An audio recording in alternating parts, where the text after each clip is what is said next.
François, Françoise.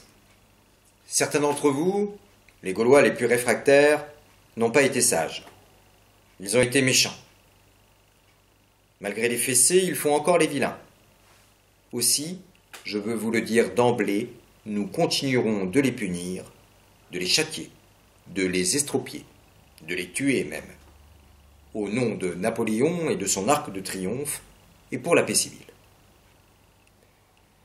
Mais, au début de tout ce bololo, je n'oublie pas qu'il y a une colère.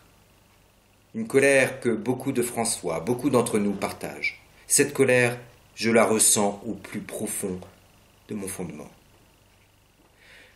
C'est celle de ce couple de salariés qui travaillent plus pour gagner moins parce que nous avons cassé le code du travail et organisé la baisse des salaires. C'est celle de cette mère célibataire, veuve ou pire, divorcée, et qui n'y arrive plus. Je les ai vues, ces femmes, pour la première fois, illettrées, et qui ne sont plus rien, sur tant de ronds-points.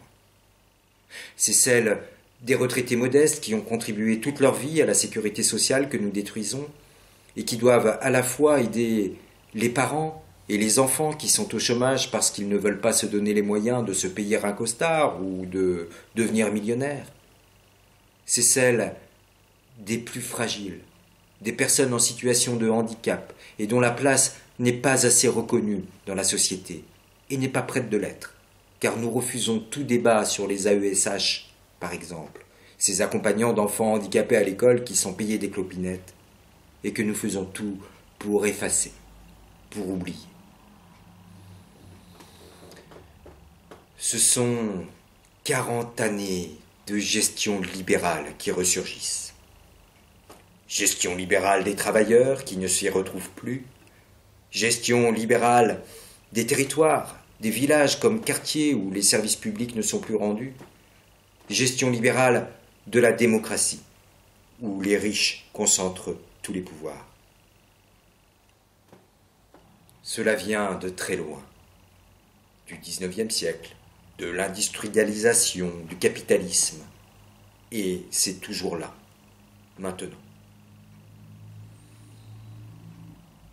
Sans doute, au cours de ces 18 mois, et peut-être même avant, j'ai pu vous donner le sentiment de naviguer pour mes propres intérêts.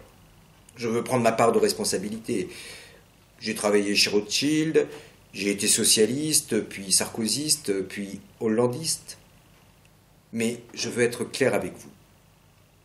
Si je me suis autant battu pour en arriver là, c'est uniquement pour moi-même et le capital. Et ma légitimité, je ne la tire que de vous, des 15% d'entre vous qui ont vraiment voté pour moi. Je ne suis pas le seul à être emmerdé. Nombre d'autres oligarchies traversent le mal-vivre que je ressens. Mais je crois profondément que je peux encore vous arnaquer. Je le veux pour nous tous, François, et d'abord pour moi, parce qu'un peuple qui ne me respecte plus, c'est un peuple qui me fait courir à ma perte. Je veux d'abord décréter l'état d'urgence économique et sociale aujourd'hui. Nous voulons bâtir une France de pauvres qui travaillent pour nous. Cela ne peut se faire que par une école plus chère, des universités plus sélectives, de l'apprentissage et des formations qui apprennent aux jeunes et aux moins jeunes qu'il faut aller à l'usine le plus tôt possible. Nous voulons une France où l'on peut entuber tranquillement les travailleurs. Sur ce point, nous sommes allés trop lentement. Je vous propose d'augmenter le SMIC de 100 € par mois dès 2019 et de vous reprendre au moins le double par les impôts et sur votre sécurité sociale.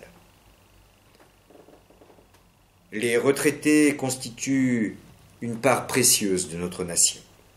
Ceux-là, ils font vraiment chier. Il y en a pas mal qui ont voté pour moi aussi. Je leur prendrai un tout petit peu moins de pognon que prévu.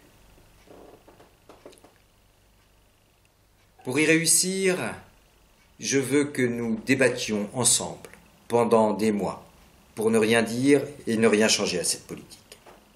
Je veux également que nous parlions un peu des bougnoules, car en ces périodes de crise, l'identité nationale peut toujours être un recours, comme en 1933. Vous le voyez, François, Françoise, notre seule bataille, c'est la finance.